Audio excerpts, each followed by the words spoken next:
আসসালামু আলাইকুম ভিউয়ার্স।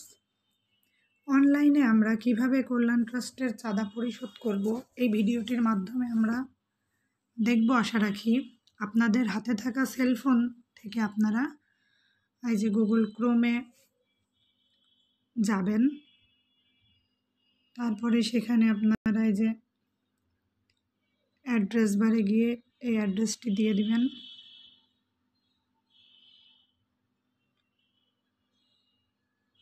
তারপরে আপনারা এখানে প্রবেশ করবেন। এখানে উপরে দেখেন trustee board, gazette, dashboard, login এই অপশনগুলো আছে। আপনারা চাইলে কিছু জানার জন্য পড়ে নিতে পারেন।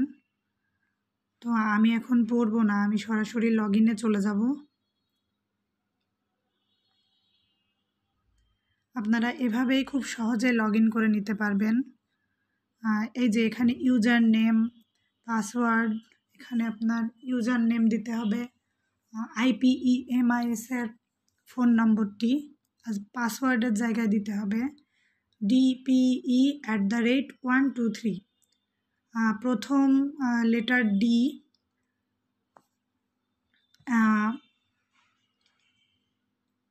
ক্যাপিটাল ডি হবে, তারপরে PEটা হবে স্মল লেটার, তারপরে @123।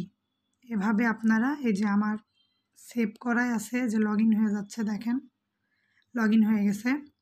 তো এখানে আমার এই যে রেড মার্ক দেখতে পাচ্ছেন ডিউ ইয়ার্স 3।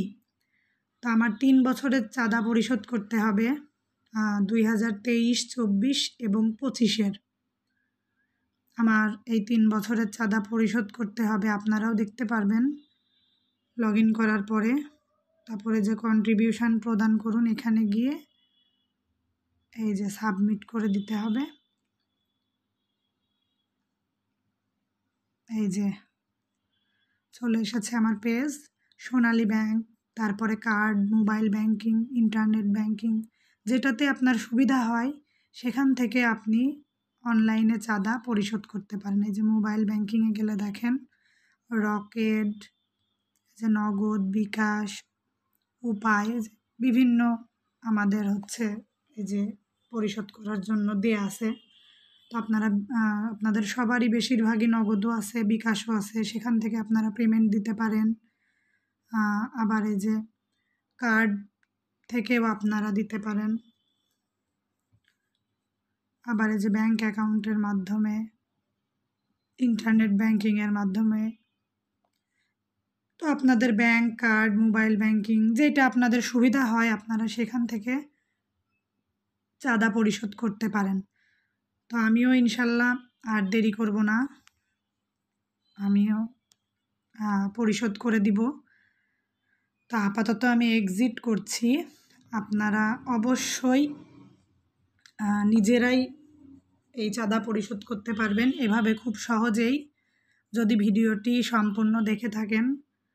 তো ভালো থাকবেন, আপনাদেরকে ধন্যবাদ জানাচ্ছি ভিডিওটি দেখার জন্য।